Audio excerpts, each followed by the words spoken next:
아마 이 자리에 계신 우리 성도님들은 다형 김현성 시인을 아시는 분들이 많을 것입니다.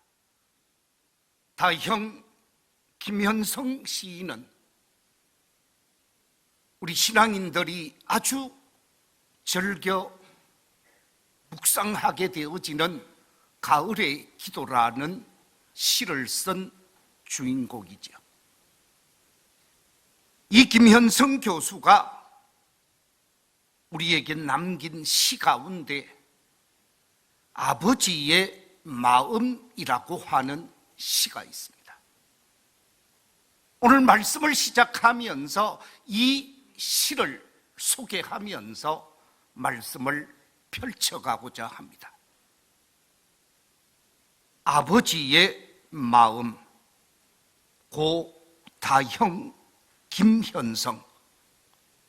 바쁜 사람들도, 굳센 사람들도, 바람과 같은 사람들도 집에 돌아오면 아버지가 된다.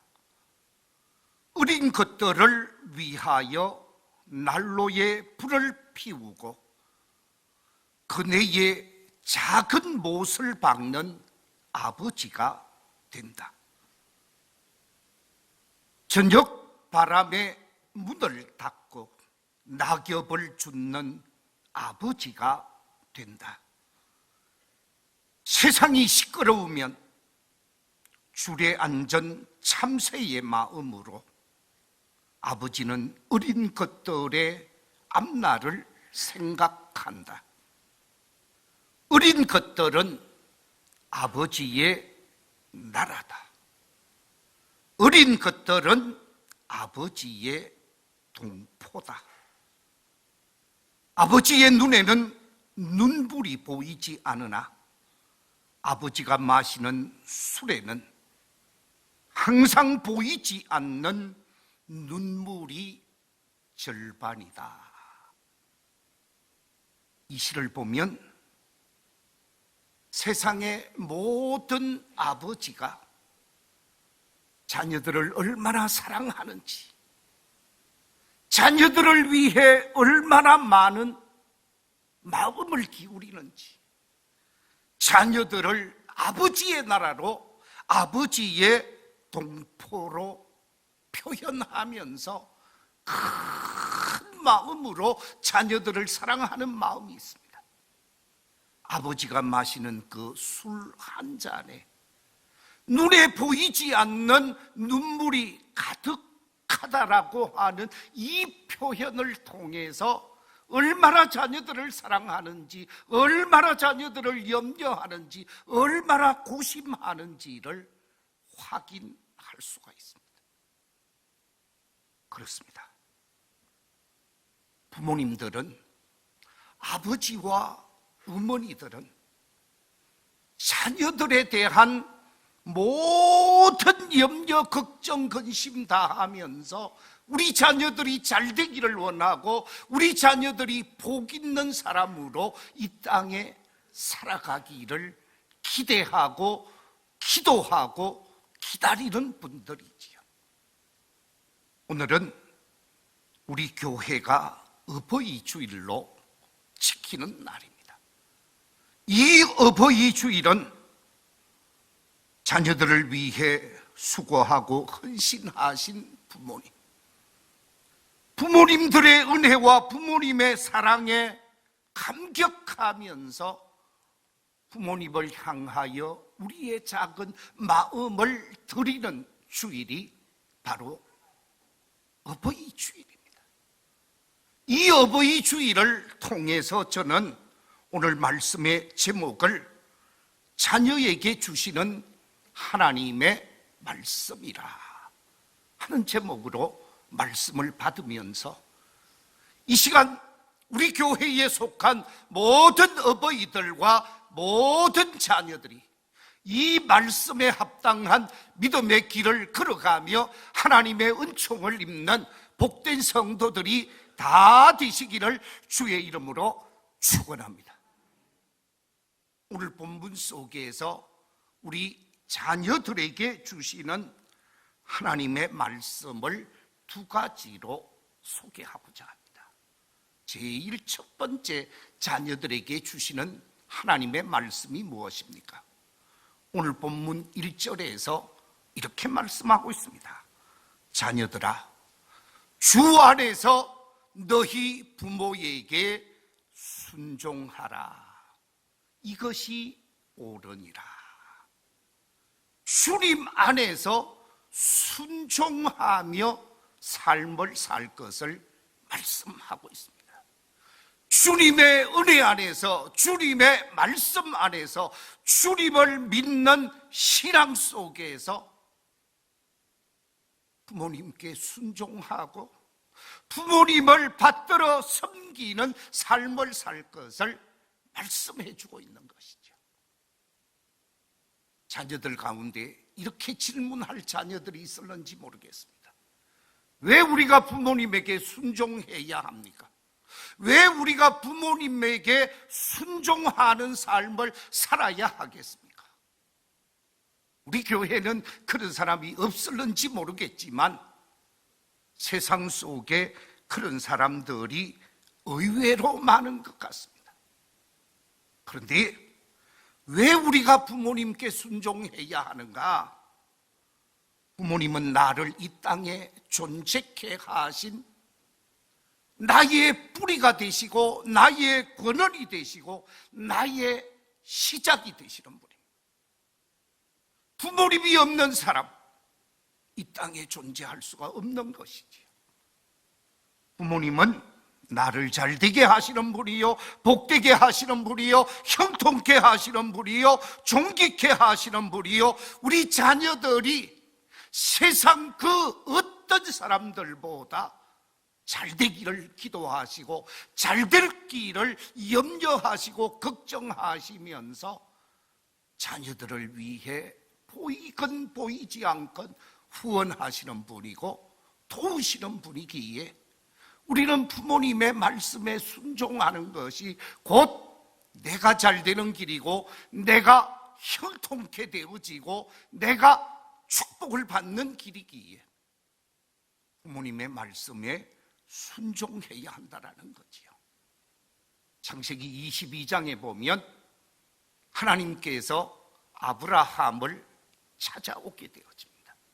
그리고 말씀하십니다. 창세기 22장 2절에서 하나님께서 이렇게 말씀하십니다. 여호와께서 이러시되 네 아들 네 사랑하는 독자 이삭을 데리고 모리아 땅으로 가서 내가 네게 일러준 한 산 거기서 그를 번제로 드리라. 100세에 얻은 아들 이삭이었습니다. 누구보다도 사랑했던 아들 이삭이었습니다. 그런데 하나님께서 찾아오셔서 이삭을 내게 번제로 드리라. 여러분, 번제가 무엇입니까? 레위기에 보면 5가지 제사를 소개하고 있습니다. 거기에 보면 번제가 나오고 소제가 나오고 화목제가 나오고 속죄제가 나오고 속건제가 나오고 있습니다. 속건제는 내가 뭔가를 잘못했을 때 배상하며 드리는 제사를 속건제라고 합니다. 속죄제라고 하는 것은 나의 죄와 나의 허물과 나의 잘못에 대해서 죄사함을 받게 하는 제사가 속죄제입니다. 화목제는 하나님과 나 사이의 화해와 화목과 연합을 이루는 제사입니다. 소제는 하나님께 희생할 것을 고백하고 다짐하면서 드리는 제사입니다. 그렇다고 하면 번제는 무엇입니까? 번제는 완전히 제물을 태워서 하나님께 드리는 제사로서 무엇과 무엇을 나타내는 제사라고요? 헌신을 나타내는 제사요, 충성을 나타내는 제사입니다. 하나님께서는 100세에 얻은 아들 이삭을 보면서 이 아들을 누구보다도 사랑하고 누구보다도 귀하게 여기고 있는 아브라함을 찾아오셔서 네 아들을 번제로 드리라, 내게 충성을 보이고 내게 헌신을 보이라, 그러면서 제사를 드리라고 그랬어요. 그런데 이 말씀을 받게 되어진 아브라함이 어떻게 행동하는가? 우리 창세기 22장 3절 말씀 같이 한번 읽어보겠습니다. 시작. 아브라함이 아침에 일찍이 일어나 나귀의 안장을 지우고 두 종과 그의 아들 이삭을 데리고 번제에 썰 나무를 쪼개어 가지고 떠나 하나님이 자기에게 일러주신 곳으로 갔다. 오늘 이 말씀에 보면 첫 문장이 아브라함이 아침에 뭐라고요? 일찍이 일어났다 그랬습니다. 여기에서 일찍이 일어났다고 하는 말은 순종의 신속성을 나타내는 말입니다. 아들을 번제로 드릴 거니까 번제로 드려야 하는 그 아들 하루 보고, 아니 한 달 보고, 그 아들과 사랑도 나누고 그 아들과 이별의 정도 나누고 드리려고 해도 문제가 없었을 거예요. 그런데 하나님의 말씀이 주어지자마자 자신의 아내에게도 말하지 아니하고 일찍이 일어나서 하나님이 말씀하신 대로 행동하게 되어지면서 순종의 신속성을 보여주고 있습니다. 그렇습니다. 아름다운 순종은 빨리 하는 것이 좋습니다. 빨리 하면 할수록 복된 순종이 되어지지만 미루게 되어지면 순종이 아니라 마귀가 개입하게 되어지면서 불순종의 길을 걷게 되기도 한다는 거예요. 그래서 순종할 것 같으면 빨리 하는 것이 좋은 거예요. 두 번째, 이 말씀을 자세히 보면 나귀의 안장을 지웠다고 말씀하고 있고 두 종을 함께 데리고 가게 되어졌다고 말씀하고 있고 아들을 깨워서 번제에 쓸 수 있는 모든 나무들을 쪼개어 가지고 출발을 했다 하는 말씀 속에서 발견할 수 있는 것은 철저하게 준비된 모습을 나타내게 되었습니다. 순종에 대한 철저한 준비성을 발견할 수 있다는 거예요. 자, 여러분, 제가 일부 예배 때도 한번 질문을 해봤는데 이 설교를 준비하면서 문득 이런 생각이 드는 거예요. 왜 아브라함은 두 사람의 종을 데리고 갔습니다. 그런데 그 두 종을 같이 번제단까지 데리고 가지 아니하고 산 밑에 있으라고 그랬죠. 그리고 아들을 데리고 짐을 지워서 올라가서 제사를 드리게 되어집니다. 왜 아들을 데리고 올라가고 두 종은 산 밑에 입구에 있게 했을까? 왜 그랬을까요?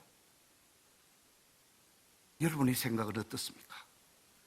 제가 이런 생각 저런 생각을 하는 가운데 전혀 생각해 보지 못한 생각이 제 생각이 드는 거예요.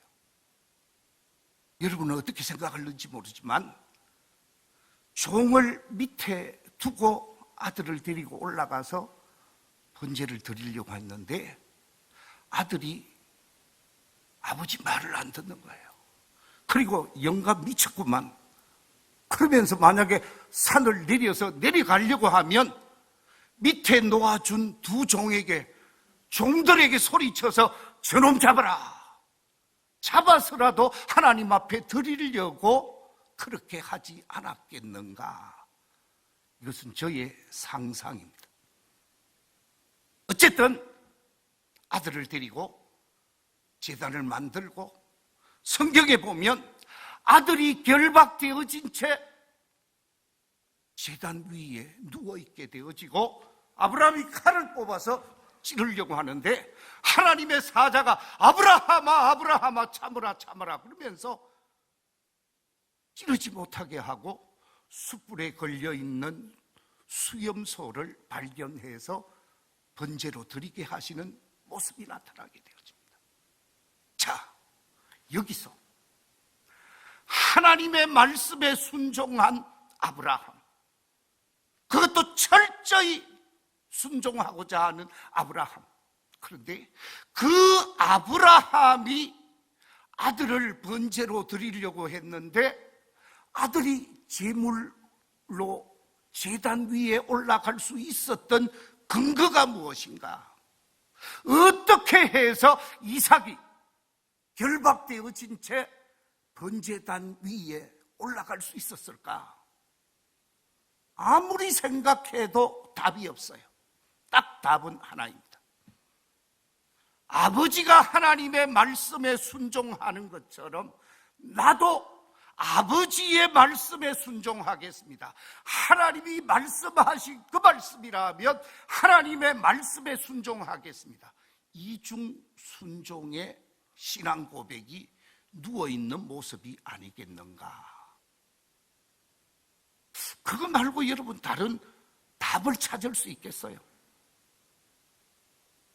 만약에 아버지의 말씀과 하나님의 말씀에 불순종하려고 했으면 25살 정도 된 이삭이 아버지 밀쳐버리고 아버지 외면하고 아버지를 해칠 수도 있었을 거예요.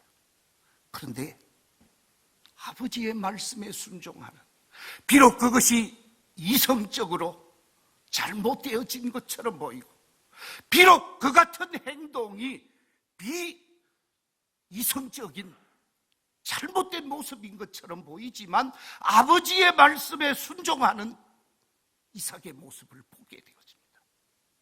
이런 순종의 삶이 결국은 하나님께서 엄청난 은혜와 복을 주게 하는데, 이 순종한 사람에게 주어지는 복의 말씀이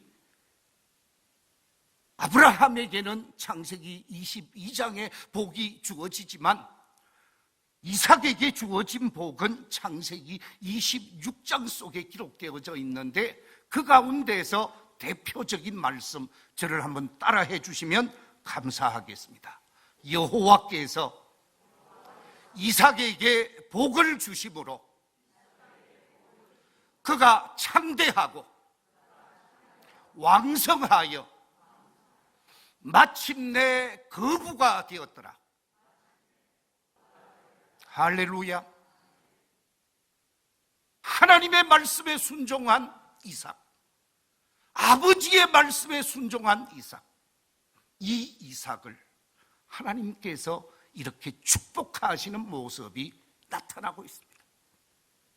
우리 교회에 속한 모든 믿음의 가족들이 바로 하나님 말씀에 순종하고 아버지에게 순종하면서 영혼이 잘되고 범사가 잘되고 축복된 삶을 펼쳐갈 수 있는 복된 성도들이 다 되시기를 우리 주님의 이름으로 축원합니다. 두 번째, 하나님께서 자녀들에게 주신 말씀이 있습니다. 우리 자녀들에게 주신 하나님의 말씀이 무엇인가? 2절 말씀에 보면 네 아버지와 네 어머니를 뭐 하라고요? 공경하라. 공경하라고 말씀하고 있습니다. 그런데 지금 이 시대, 21세기 지금 이 시대에 자녀들이, 우리 부모님께 순종하지 않는 자녀들이 의외로 많은 것 같습니다. 지난 1월 23일 보도에 의하면 아버지를 2시간 동안 때려서 쓰러지게 되고 병원에 옮겨서 아버지가 죽은 사건이 있었습니다. 그래서 신문에 나고 방송에 난 사건이 있습니다. 여러분 한번 생각해 보십시오. 그냥 어떻게 하다가 한 번 때렸으면 이해가 되어지는 거예요. 얼마나 때렸다고요? 2시간을 때렸대요. 2시간을. 그런데 그 아버지 왜 때렸느냐?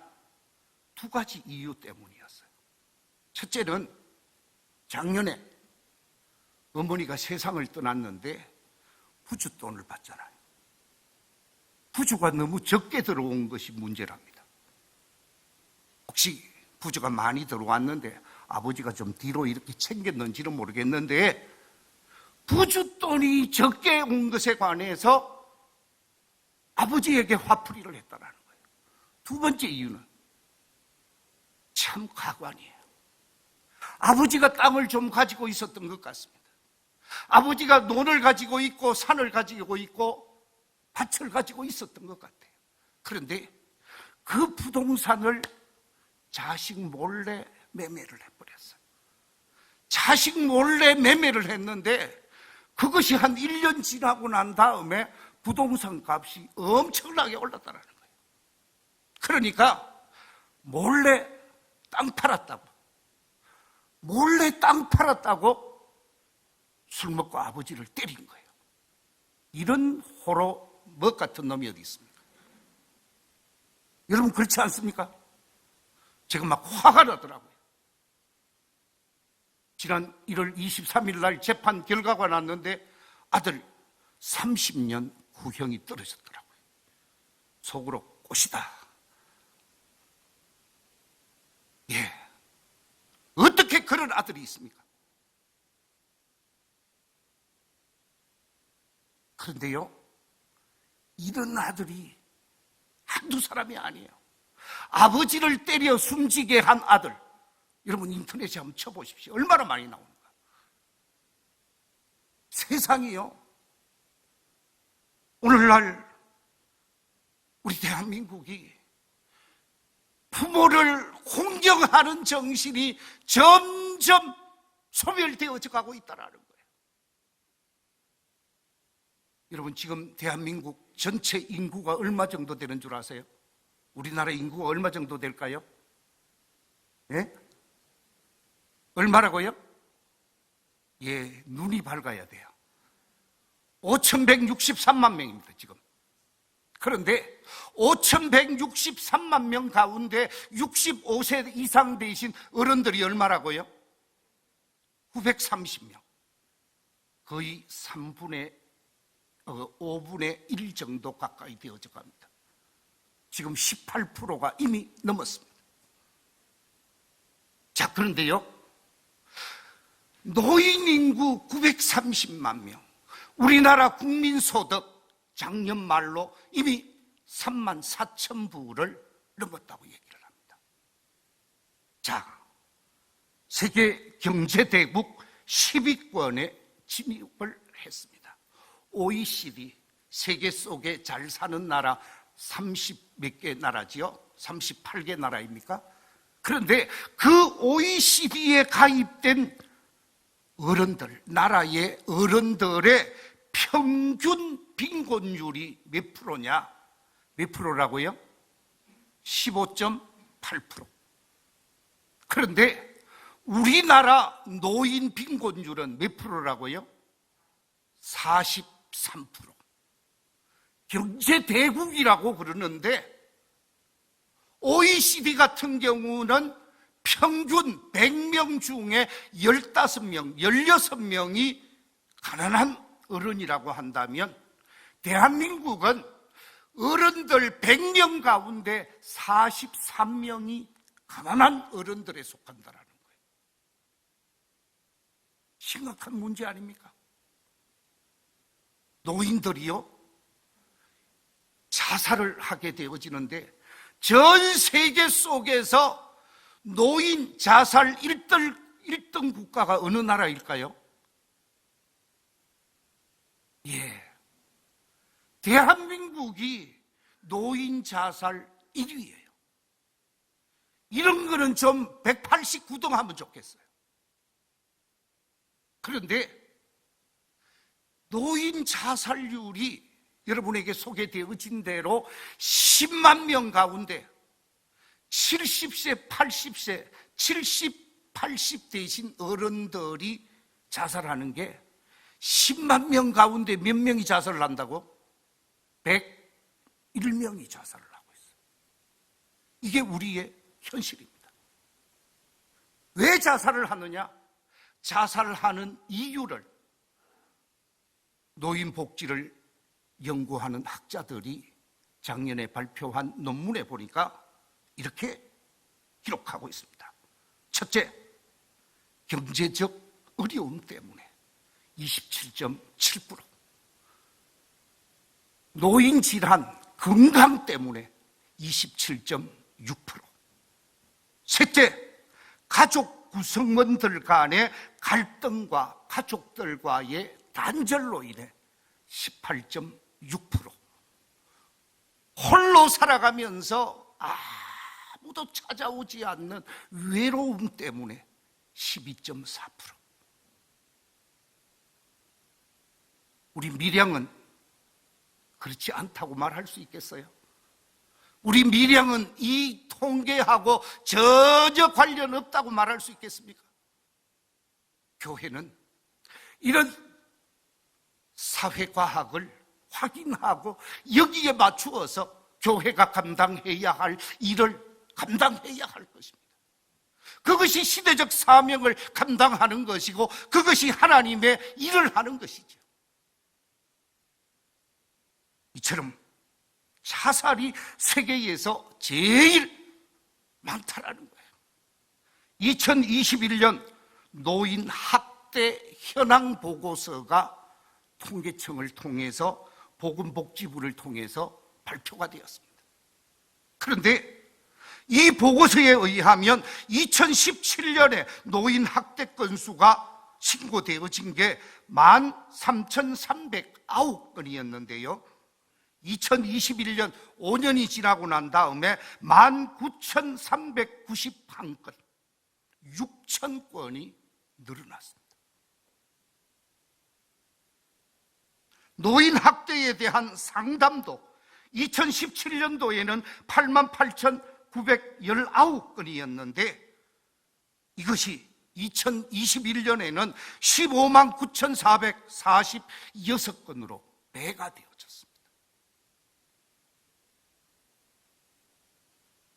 그러면 어른들을 어디에서 학대하는가?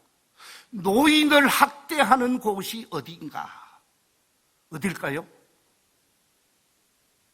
노인들이 살고 있는 가정이라는 거예요. 자기 집에서 노인 학대의 발생 장소로는 가정이라는 거예요. 그래서 가정에서 일어나고 있는 노인 학대는 누가 학대하는가? 조사에 의하면 첫째, 학대 행위자로서 1위를 한 사람이 누구냐? 누구라고요? 아들과 딸이랍니다. 몇 프로라고요? 34.6%. 매 맞고 학대당한 어른들 가운데 34.6%가 자녀들에게 학대를 당하고 자녀들에게 구타를 당한다는 거예요. 배우자에게 남편이 아내를 때리든지 아내가 남편을 때리든지 배우자로부터 학대당한 것이 29.1%. 그리고 요양기관에 맡겼더니 요양기관에서도 어른들을 학대하는 것이 25.8%로 나왔는데 여기서는 신체적 학대라기보다는 정서적 학대가 많은 것으로 표현이 되어졌습니다. 이처럼 대한민국이 부모 공경하는 나라요, 예의 있는 나라요, 효성스러운 그런 나라라고 말하는 것은 이제는 어느 도단인 것 같습니다. 제가 여기서 얼굴이 곱상한 여자 하나를 소개하겠습니다. 우리 여자 성도님들한테 여자라고 말을 해서 좀 죄송합니다만은 한 여자를 소개하겠는데 얼굴 한번 보십시오. 불쌍하게 생겼죠? 얼굴은 반반하죠? 저 여자가 어떤 여자냐? 좀 시간이 지났습니다만은 여러분 린다 김이라는 여인 안 들어봤습니까? 한때는 대한민국 전체에 엄청난 충격을 주었던 로비리스트, 군수물자 로비리스트를 했던 여자입니다. 저 여자가 재산이 얼마나 되느냐? 논현동 서울 강남에 있습니다. 호화주택을 가지고 있고요. 엄청나게 큰 아파트를 가지고 있고요. 미국에 살고 있으면서 나이트클럽 플라밍고라고 하는 큰 나이트클럽의 사장이라고 합니다. 그리고 LA에 있는 팔레스 호텔의 주인이라고 합니다. 농장을 가지고 있는데 미국의 10만 평 농장 산타바바라라는 농장을 가지고 있답니다. 엄청나게 많은 돈을 가지고 있는 사람입니다. 그런데 자기 어머니 아버지는 어떻게 취급하고 있느냐? 여러분 얼마 전에 대구 어떤 국회의원이 망하면 어디로 가고? 부천으로 가고, 이혼을 하면 어디로 가고? 예, 그런 말을 했다가 완전히 매장된 국회의원 한 사람 있죠. 출당당하고. 자, 무슨 얘기냐 하면 이 린다 김의 어머니가 인천에 무슨 동에 살고 있느냐? 가난한 사람들이 살고 있는 효성동이라는 곳에 살고 있대요. 린다 김의 남동생이 사업을 하다가 부도를 내버렸어. 사업을 하다가 부도를 내게 되어지니까 아들이 도와주지 아니하고 딸은 미국으로 가 있으니까 아무도 도와주는 사람이 없어가지고 생활보호 대상자로 살아가고 있대요. 그런데 더 문제는 미국에 있는 그 딸이 한국을 들어갔다 나왔다 하게 되어지면서 부모를 찾아오지 않은 지가 7년이 넘었다. 8년 차라고. 여러분, 이런 건 낳고 그래도 참 미역국을 먹었으니 얼굴은 좀 전에 보여드린 것처럼 반반하게 생겼는데 인간 이하의 짓을 하는 사람 아닙니까? 세상이 이래서 되겠느냐 하는 얘기예요.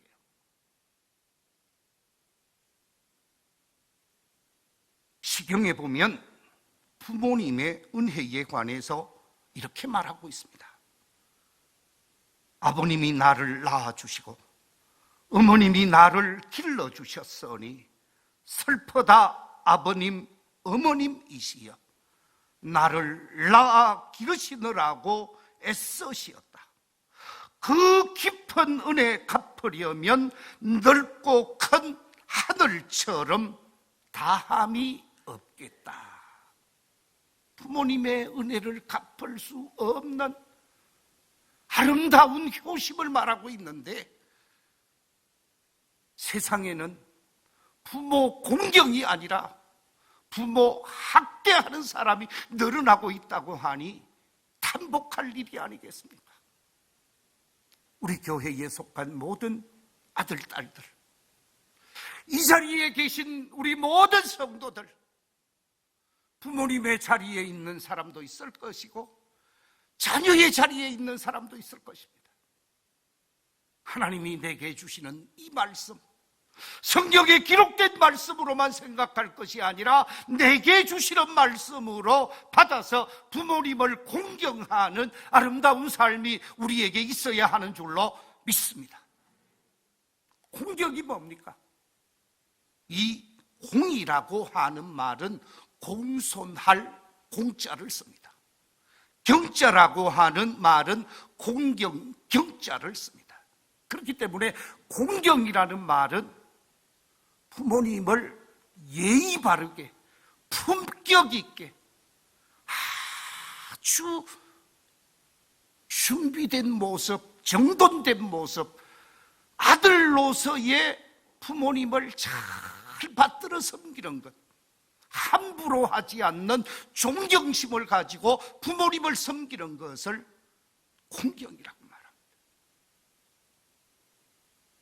내 아버지, 내 어머니가 아무리 못 빼앗도, 내 아버지여, 내 어머니가 내게 해준 것이 적다 할지라도 내게 생명을 주시고 나를 존재케 하시고 나를 여기까지 있게 하신 분은 나의 아버지요 나의 어머니이기에 부모님을 공경하고 어른을 공경하며 삶을 사는 것이 하나님이 원하는 삶이요, 그때 복을 받게 되어지고 장수하게 되어짐을 오늘 본문은 말씀하고 있습니다.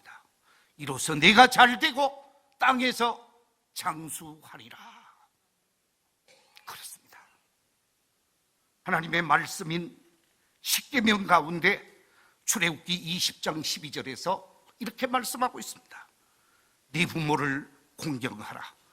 그리하면 네 하나님 여호와가 네게 준 땅에서 네 생명이 길리라. 사랑하는 성도 여러분, 말씀을 맺겠습니다.